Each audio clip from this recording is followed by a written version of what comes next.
Hello there, I'm Scotty. You're not. And, it's not even over there. Uh, we're back in the Twilight Zone for an episode called To Serve Man. Probably one of the most infamous twists. A twist that I knew about, of course. If you don't know this twist, I won't spoil it right now, but I will later in the episode. But, yeah. This was another good episode. I think I'm going... Anyway, the next one is probably the most infamous episode. The next one I'm covering, so... just beware of that. Anyway, so, aliens have landed on Earth. Aliens called the Canaanites have landed on Earth.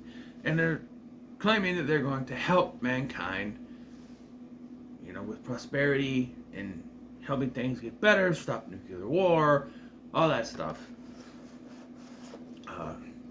One of them, these Canaanites, leaves a book in their language at the United Nations. So, Michael Chambers, a cryptologist from Washington, is trying to decipher the words, which leads into our twist at the end.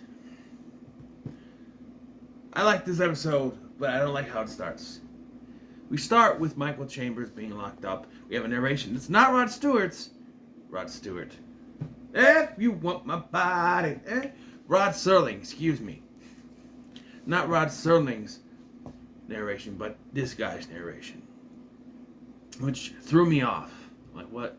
They have different hosts? No, it's this guy that's locked up somewhere. And I don't like this opening because it tells us that, you know, when you start in mid-res, it's one thing. Like, the Flash episodes, they start in mid-res, there's a few of them. Mid-res, but there's a few of them. But this one... this is not mid-res. It is where this character ends up. When we end up following this character later on in the episode, we now know where he's going to end up. I feel like you take this out of the episode and it would have worked better. You would have had to add something else in there. This is not that long of an opening, though. It's an opening. He's there smoking, and the guy's like, cigarettes must be dispensed of, and he... please try to conserve water and stuff. And then he gets into the narration. And we go to the flashbacks showing what happened. The aliens arrived a few months earlier. I like the reveal of the Canaanite. Because they don't reveal it. First of all, it's Richard Kiel, Jaws from the James Bond movies. And Happy Gilmore's boss from Happy Gilmore. But I know him as Joe's. But, yeah. So, we get like a silhouette of this large alien. And then we cut to Rod Serling doing his opening narration where he's standing there. Submit to you. You know, the whole thing. And then, like, a commercial would happen there. And there's going to be like, wait, what was that thing? Well, I don't know what it looks like. And then you come back and you see what it looks like. At the United Nations, this Canaanite's going to ask a bunch of questions. And what I like about the aliens is they don't talk in the way like I'm talking right now. You know? Their lips don't move. It's just one static glance. Richard Kiel does this the whole time. As you hear a disembodied voice, which is not Richard Kiel's voice, it's another guy's voice, but it's very unsettling when you hear the voice, but the face is just staring at you like...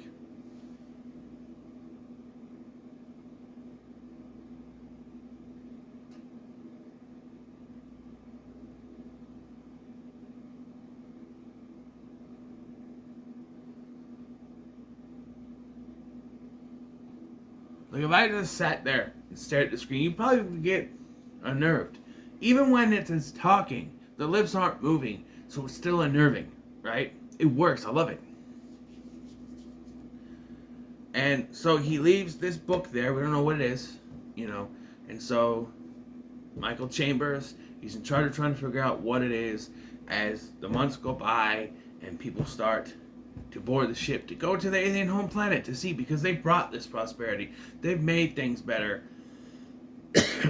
And they gave what they promised, right? So people are going to go see what the alien's home planet is like. And yeah, it's, I'm sorry, I don't know the actor who plays Michael Chambers, but he does a good job. Mostly in the, you know,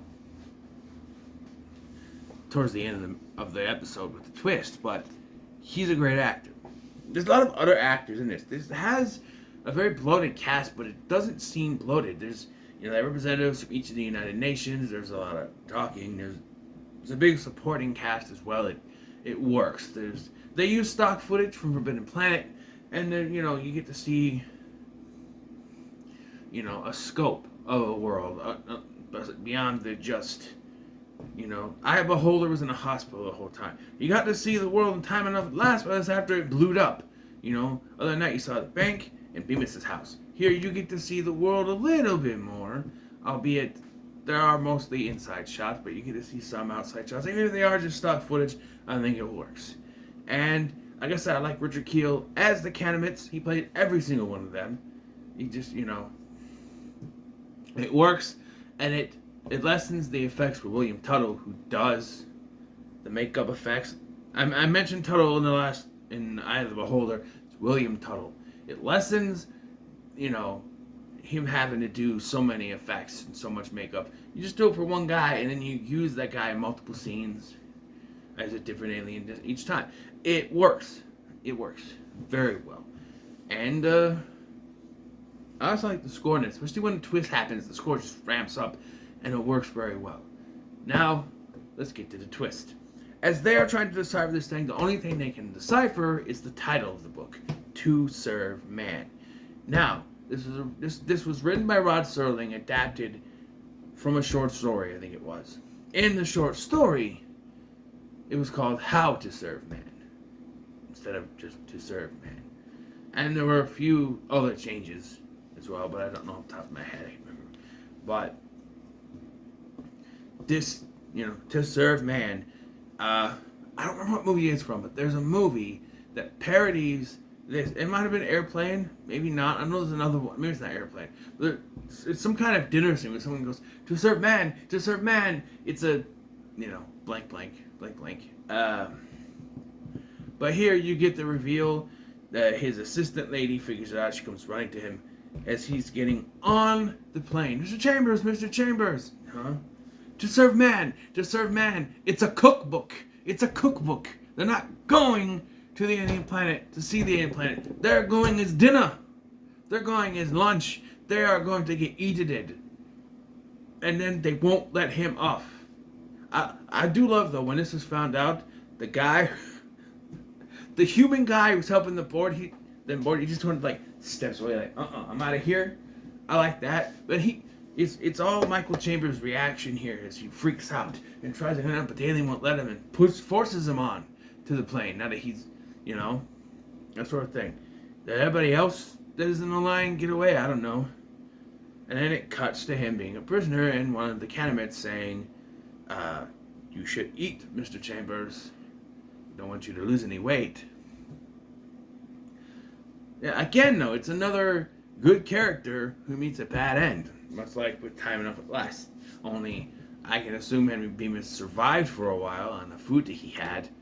He just couldn't say anything. After a while, though, you probably get a headache. Because if I don't wear my glasses, because I'm not, like, super blind like he was, but if I don't wear my glasses for a while, I'm going to start getting a headache from the eye strain. You know?